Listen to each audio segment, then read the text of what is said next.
Media 10 news బులెటిన్ల ముందుగా headlines. పత్తి పంటను కొనాలని కలెక్టర్ కాళ్ల మీద పడి వేడుకున్న రైతన్న.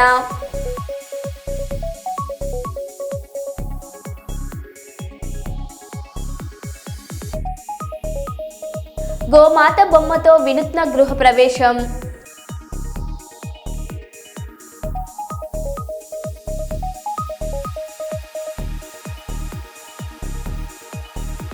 ఘనంగా ఛాయ్ టుడే నూతన ప్రారంభోత్సవం.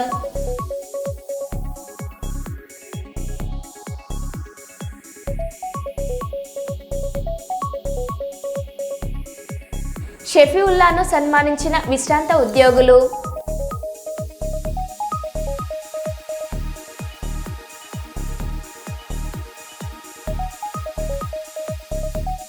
త్రుటిలో తప్పిన ప్రమాదం.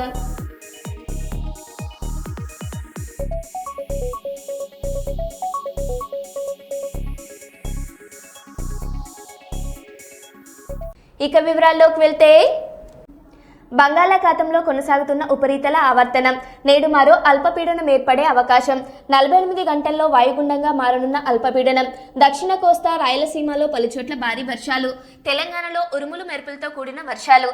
తెలంగాణలోని అన్ని జిల్లాలకు ఎల్లో అలర్ట్.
మంత్రి పొన్నం ప్రభాకర్ జూబ్లీహిల్స్ ఉప ఎన్నికల్లో కిషన్ రెడ్డి మాట వింటే పెద్ద జోక్గా అనిపించింది.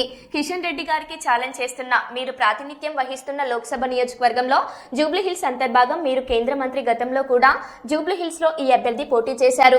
అప్పుడు ఈ అభ్యర్థికి 25,000 ఓట్లు వచ్చాయి. ఇప్పుడే ఇది అభ్యర్థికి జూబ్లీహిల్స్ లో 10,000 కంటే ఎక్కువ ఓట్లు దాటవని ఛాలెంజ్ చేస్తున్నా. మీరు నేరుగా బీఆర్ఎస్ తో కుమ్మక్కై తిరిగి అదే అభ్యర్థికి టికెట్ ఇచ్చి ప్రచార సరళి మొత్తం దింపుడు గల్లెంలాగా బీజేపీ వ్యవస్థను అంతా బీఆర్ఎస్ కి ఓవర్ చేశారు.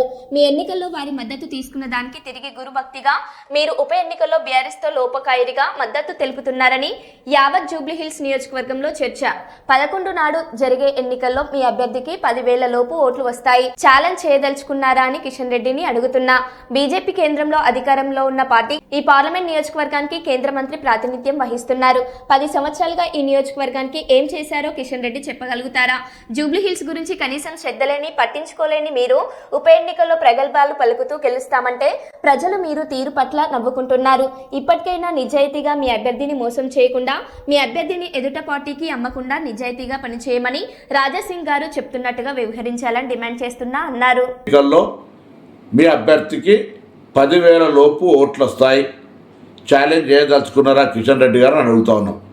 భారతీయ జనతా పార్టీ కేంద్రంలో అధికారంలో ఉన్న పార్టీ. ఈ నియోజకవర్గానికి కేంద్ర మంత్రిగా వ్యవహరిస్తున్న మీరు 10 సంవత్సరాలుగా జూబ్లీహిల్స్ నియోజకవర్గానికి ఏమి చేసినారో చెప్పగలుగుతారా అని అడుగుతా ఉన్నాం. జూబ్లీహిల్స్ గురించి కనీస శ్రద్ధ లేని పట్టించుకొని మీరు ఈ ఉప ఎన్నికల్లో ప్రగల్భాలు పలుకుతూ గెలుస్తుందనడం అంటే ప్రజలు నవ్వుకుంటున్నారు మీ తీరు పట్ల. అందుకే వెంటనే ఇప్పటికైనా నిజాయితీగా ఎన్నికల్లో మీ అభ్యర్థిని మోసం చేయకుండా, మీ అభ్యర్థిని ఎదుటి పార్టీకి అమ్మకుండా నిజాయితీగా పనిచేయమని రాజాసింగ్ గారు చెప్తున్నట్టుగా ఆ విధంగా వ్యవహరించమని డిమాండ్ చేస్తా ఉన్నాను. త్రుటిలో తప్పిన ప్రమాదం జరిగి ఉంటే పదుల సంఖ్యలో ప్రాణ నష్టం జరిగేది. వివరాల్లోకి వెళ్తే కొండపల్లి ఇండస్ట్రీ ఏరియాలో హెచ్పి గ్యాస్ కంపెనీ ఎదురు ఖాళీ గ్యాస్ సిలిండర్ లారీ యూటర్న్ తీసుకుంటుంది. అదే సమయంలో విజయవాడ నుండి మైలవరం వెళ్తున్న ఇబ్రహీంపట్నం 350 బస్ ఢీకొట్టింది.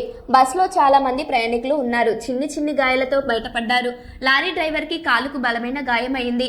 అదృష్టం ఏంటి అంటే ఖాళీ సిలిండర్ లారీ కాబట్టి సరిపోయింది. అదే గ్యాస్ నింపిన సిలిండర్ లారీ అయి ఉంటే ప్రమాదం ఊహించుకోవడం చాలా కష్టంగా ఉండేది. బస్సులో ఒక్కరు మిగిలేవారు కాదు. ఏది ఏమైనా లేచిన వేళ విషయం బాగుంది. అందరూ ఊపిరి పీల్చుకున్నారు. ప్రమాదం జరిగినప్పుడు నేను అక్కడే ఉన్నాను. వెమ్మటే పోలీస్ వాళ్ళకి ఫోన్ చేశాను. ట్రాఫిక్ పోలీస్ వాళ్ళు, సివిల్ పోలీస్ వాళ్ళు వచ్చారు. వాళ్ళతో కలిసి క్రేన్ తీసుకొని వచ్చి పక్కకు తీయడం జరిగింది. బస్సులో ఉన్న ప్రయాణికుల్ని వేరే బస్ ఆటోలో అక్కడి నుండి పంపించడం జరిగింది.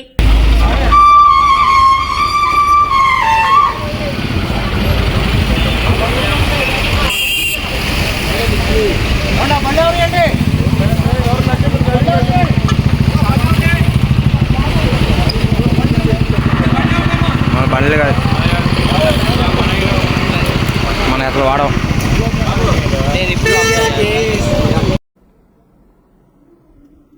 తెలంగాణలో మరో 2 బస్సు ప్రమాదాలు. కరీంనగర్ జిల్లా తిమ్మాపూర్ మండలం రేణుకుంట బ్రిడ్జి వద్ద ఉదయం 5 గంటలకు ముందు వెళ్తున్న ట్రాక్టర్ను వెనుక నుండి ఢీకొట్టిన మెట్టుపల్లి డిపోకు చెందిన ఆర్టీసీ బస్ 15 మంది ప్రయాణికులకు తీవ్ర గాయాలవ్వడంతో కరీంనగర్ ఆసుపత్రికి తరలింపు. మరోవైపు నల్గొండ జిల్లా బుగ్గబావిగూడెం వద్ద ప్రైవేట్ ట్రావెల్స్ బస్ ట్రాక్టర్ను ఢీకొట్టడంతో తీవ్ర గాయాల పాలైన ట్రాక్టర్లో ఉన్న 4.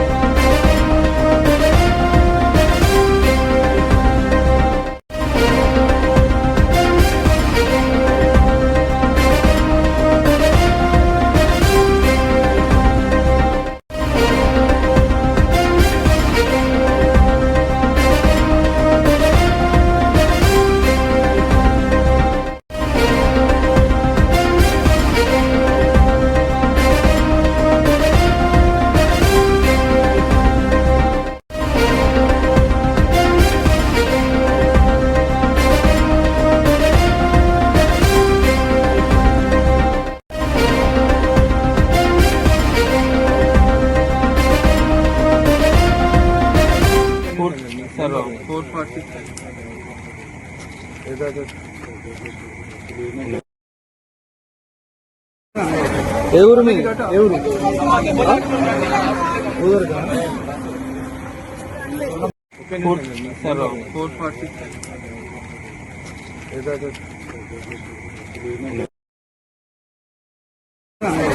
ఎవరు మీ ఎవరు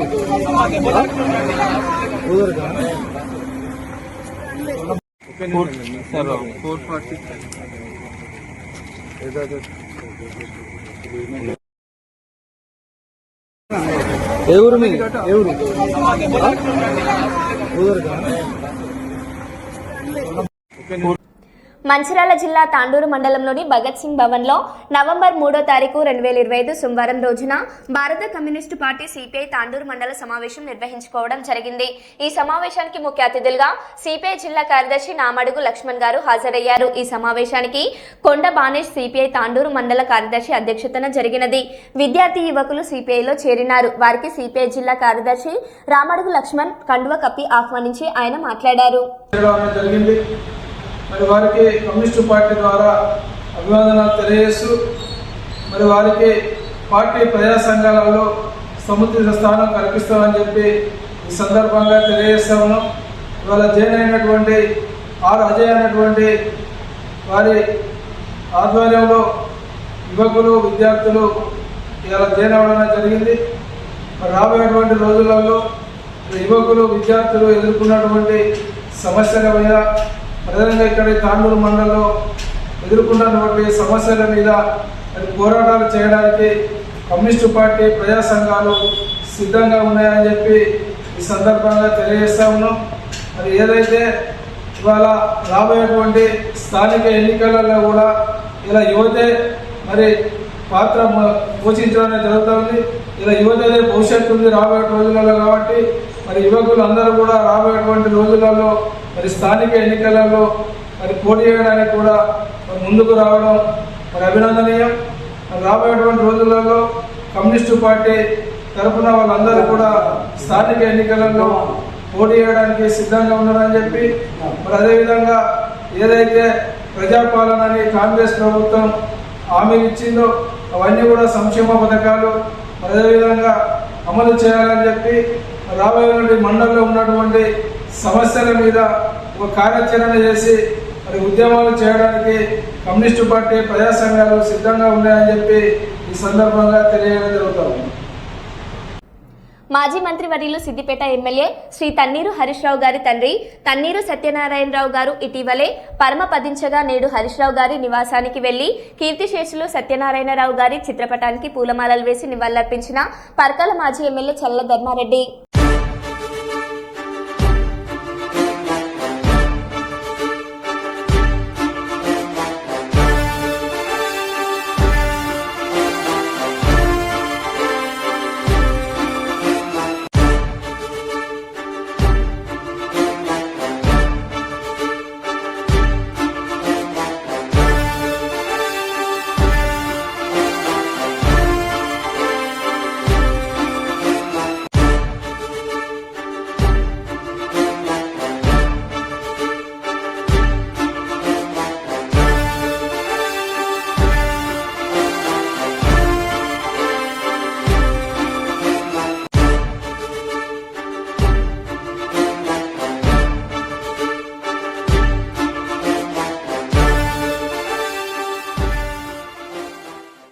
ముంబైలో జరిగిన women cricket world cup 2025 final మ్యాచ్లో సౌత్ ఆఫ్రికాపై భారత మహిళా క్రికెట్ జట్టు సాధించిన చారిత్రాత్మక విజయాన్ని పురస్కరించుకొని గోదావరికని ప్రభుత్వ డిగ్రీ కాలేజీలో బీజేపీ రామగుణం ఇన్ఛార్జి కందుల సంధ్యారాణి ఆధ్వర్యంలో సంబరాలు నిర్వహించారు. సంధ్యారాణి విద్యార్థులతో కలిసి జాతీయ పథకాన్ని ప్రదర్శిస్తూ భారత జట్టు విజయం పట్ల ఆనందాన్ని వ్యక్తం చేశారు. ఈ సందర్భంగా కళాశాల ప్రాంగణం జై హిందూ జై భారత్ మాతాకి జై, టీమిండియా జిందాబాద్ నినాదాలతో మార్మోగింది. ఈ సందర్భంగా సంధ్యారాణి మాట్లాడారు. मातरम मातरम मातरम वंदे मातरम भारत माता की जय भारत माता की जय जय नारी शक्ति जय जय नारी शक्ति भारत माता की जय भारत माता की जय जय नारी शक्ति जय जय नारी शक्ति जय माता की जय जय श्री राम मातरम मातरम वंदे मातरम वंदे मातरम वंदे मातरम.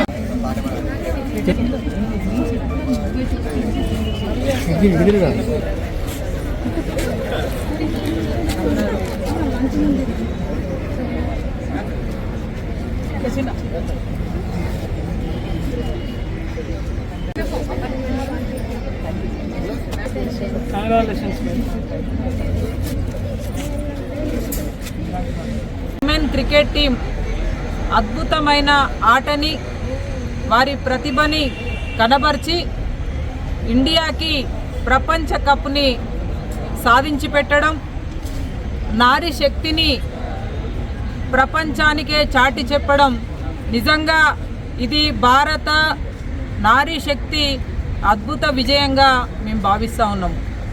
అందుకొరకే ఈరోజు పెద్ద ఎత్తున గోదావరికని పట్టణంలో విద్యార్థులందరి సమక్షంలో వారందరికీ స్ఫూర్తినిచ్చేటటువంటి విధంగా ఈరోజు మేము ఈ వేడుకల్ని, ఈ సెలబ్రేషన్స్ని చేసుకోవడం నిజంగా కూడా చాలా సంతోషకరంగా భావిస్తూ ఉన్నాము.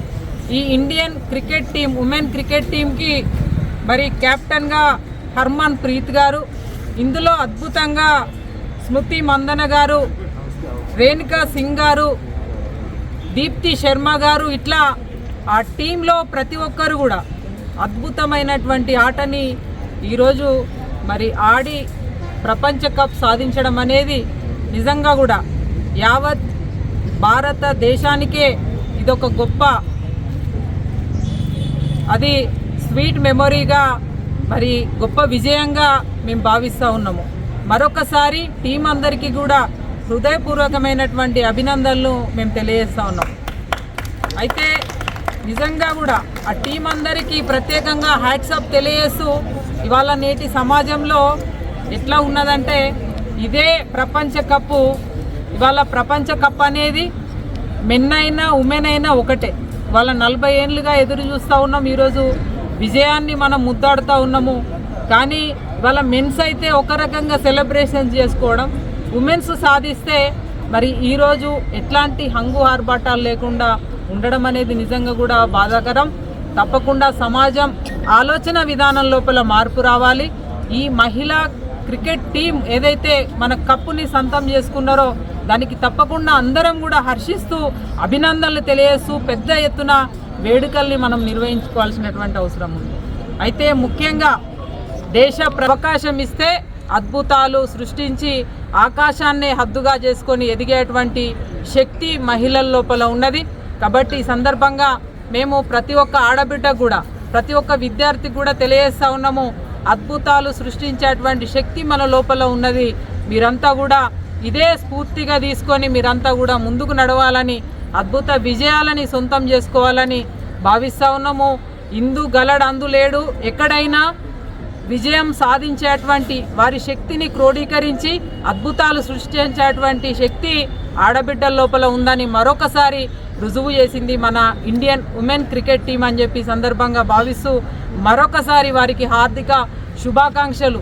ఈ జాతి ఔన్నత్యాన్ని, ఈ జాతి గౌరవాన్ని, మన దేశ గౌరవాన్ని, మన దేశ ప్రతీకని నిలబెట్టినటువంటి cricket team Indian women cricket టీంకి హృదయపూర్వకంగా శిరస్సు వంచి వారికి అభినందనలు తెలియజేస్తూ మరొకసారి మరి వాళ్ళ విద్యార్థుల మధ్య ఈ వేడుకల్ని నిర్వహించుకోవడం చాలా శుభపరిణామంగా సంతోషంగా భావిస్తూ మరి వీరందరి తరఫున హృదయపూర్వక శుభాకాంక్షలు తెలియజేస్తా ఉన్నాం. భారత్ మాతాకి జై.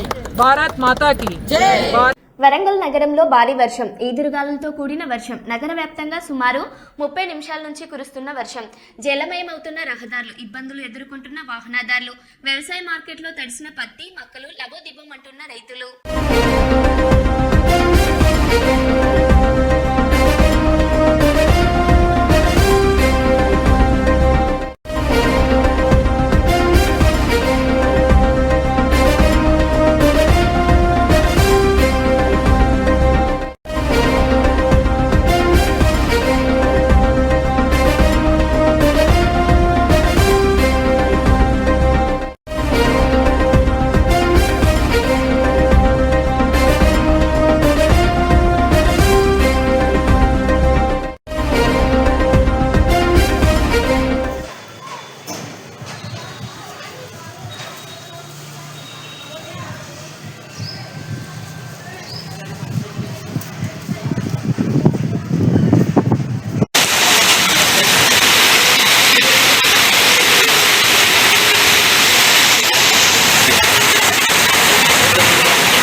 కొత్త ఇంట్లోకి వెళ్లేటప్పుడు ముందుగా గోమాతతో కలిసి ప్రవేశించడం ఆనవాయితీగా వస్తున్న ఆచారం. అయితే అపార్ట్మెంట్లలో ఇది కష్టతరం అవుతుంది.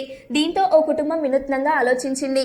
నిజమైన గోవుకు బదులు పూజ సమయంలో బొమ్మ ఆవును ఇంట్లో నడిపించి వేడుకను పూర్తి చేసింది. ఫ్లాట్లోకి గోవును తీసుకెళ్లలేకపోవడంతోనే ఈ సాంకేతిక పరిష్కారం వాడారట. ఈ ఐడియాకు నెటిజన్లు ఫిదా అవుతున్నారు.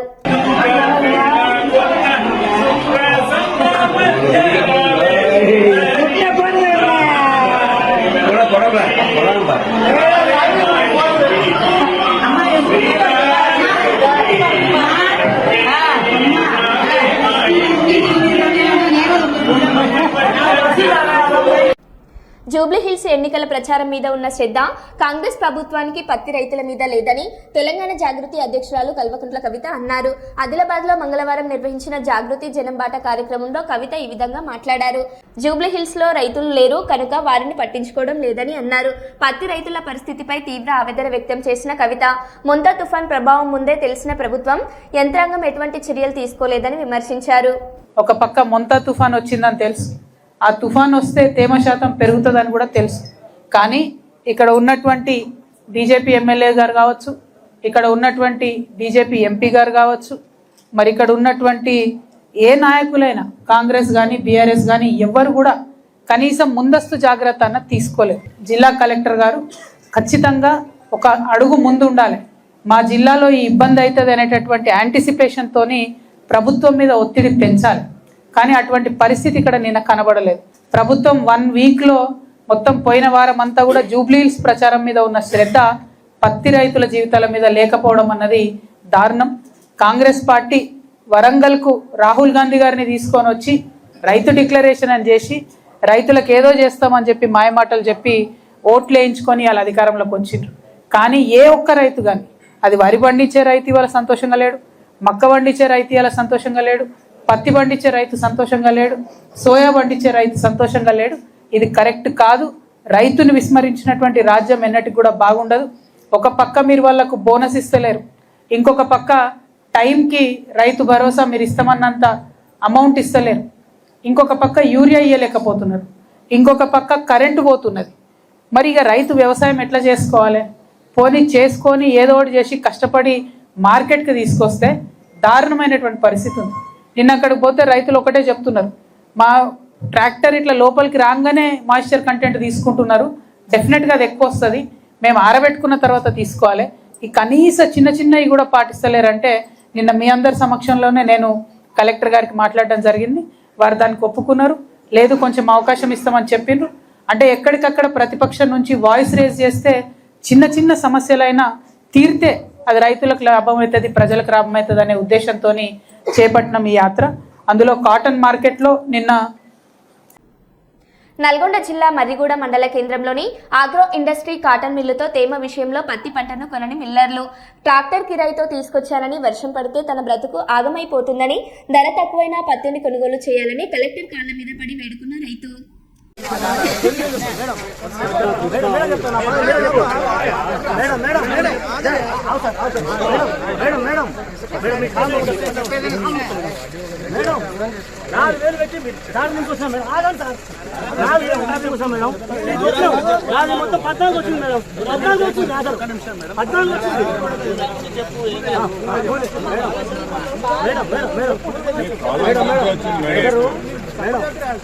అనుకూలిస్తలేదు మేడం. మేము రైతులం అన్న కష్టం చేసి కాసేసి కూలీలకు 500-600 అవుతుంది మేడం. టాటకి రైతోటి అటు రైతోటి కాకపోతే 12 వస్తే కొడుతుంది, 14 వచ్చింది మేడం. నేను కాయ చేసుకొని రైతు తీసుకుని ఓన్ సొమ్ము నించుని కాదు నేను రైతుని. కాకపోతే 14 ఉంది, దానికో 300 తక్కువ చేసుకోండి, కానీ కాల్ చేయాలి. సోమవారం కలెక్టరేట్లో మేడం ఇంకొకటి మేడం బుక్ చేస్తాం, బుక్ క్యాన్సల్ అయిపోతుందంట. దయచేసి మాట్లాడితే ఎవరికి మంచి జరుగుతుంది. సోమవారం కలెక్టరేట్లో ప్రజావాణి కేంద్రం ప్రారంభించిన ఆపరేషన్ కగార్ ఫలితాలు ఇస్తుంది. ఈ చర్యలతో మావోయిస్టులు క్రమంగా హింసా మార్గం విడిచి సమాజంలో కలుస్తున్నారు.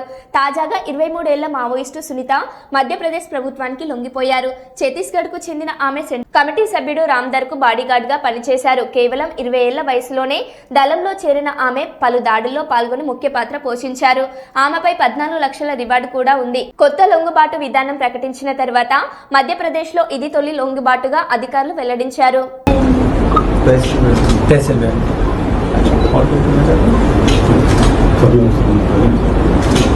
आप बाकी लोगों से आप अपने दलम के जो बाकी कॉमरेड्स हैं नहीं सर हमारे सरेंडर किया नेसेसिटी सब सरेंडर बता के आए थे या गुपचुप तरीके से आए थे सरेंडर करने, क्या था? आप कुछ अपने दूसरे कॉमरेड्स को मैसेज देना चाहते हो, कुछ उनको बताना चाहते हो, बताओ. మరో బులెటిన్లో మళ్ళీ కలుద్దాం. Stay tune.